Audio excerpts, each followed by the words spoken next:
Canadian exporters have good reason to be gloomy.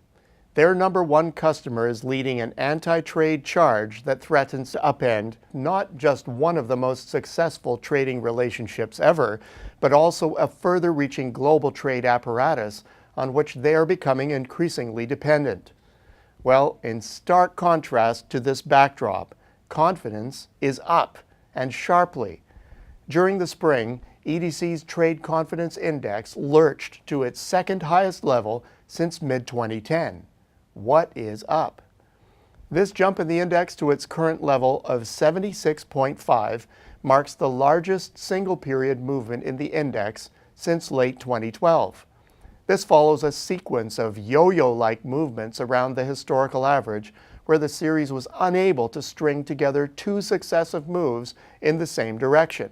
In fact, this has been a feature of the index through much of the post-recession period, with the exception of the 2013 to 15 phase, where three successive gains were followed by three successive losses. These erratic movements aptly illustrate the general uncertainty that has plagued exporters in the post-recession world. So what's powering this time's increase?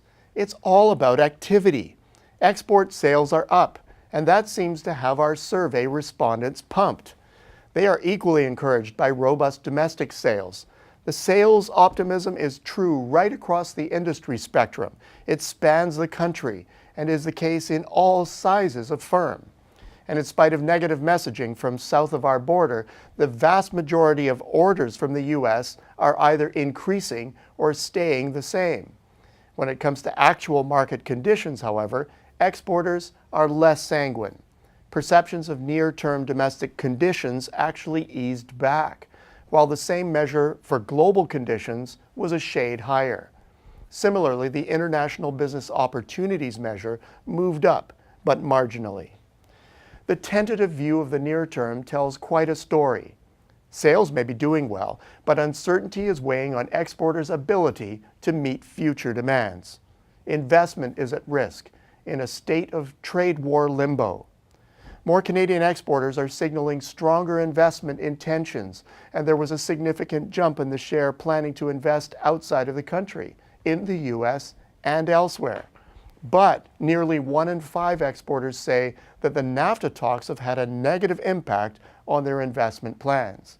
Of this group, 1/3 said that they are delaying investments. While a majority, 63%, of those polled in the survey believe NAFTA talks have had no impact on their operations, the share experiencing a negative impact has grown from 23% to 28% of the total. However they are feeling about existing trade, Canada's exporters are looking further afield for business.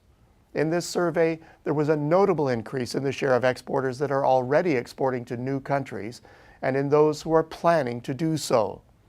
The key reason for this was not to bypass current trade policy mayhem, but was because of demand.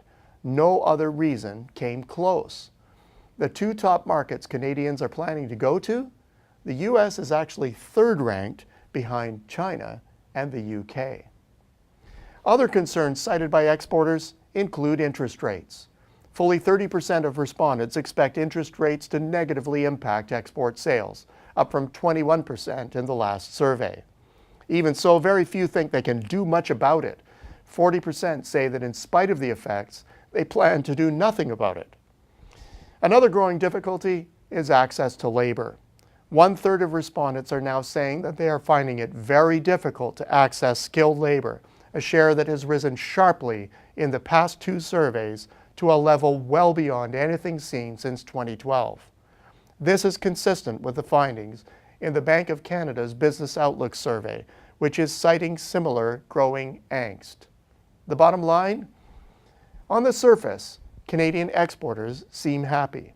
Look a little deeper, and things could sour quickly, either from a growing inability, capacity-wise, to service burgeoning demand, or from a negative turn in policy. It's notable that this survey was conducted ahead of the June 1st announcement of steel and aluminum tariffs. While these industries affect a relatively contained share of the exporting community, an escalation could have more serious consequences. For now, enjoy the good times, but watch this space. Until next week, I'm Peter Hall.